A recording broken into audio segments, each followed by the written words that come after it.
Sen bu erkek otursun o kapıyından tanrıyı geçer.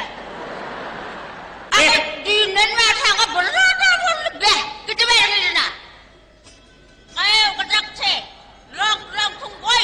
Suyu kavalaydın mı?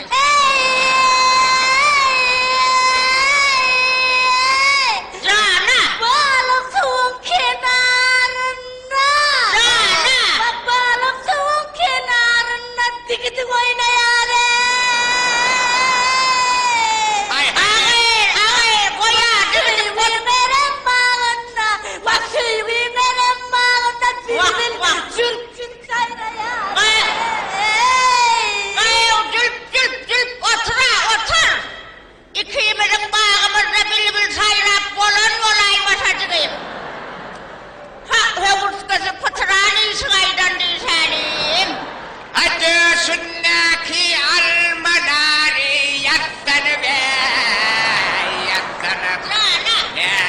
Ne yorsam oyanmaz. Oyanar.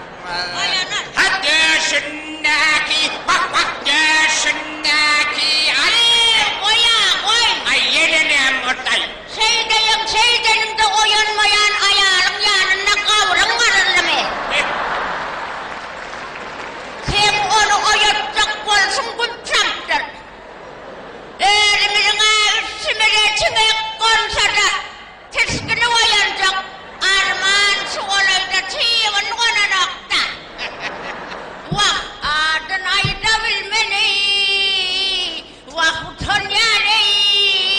Vah adın ayda bilmeni. Aynen. Ha.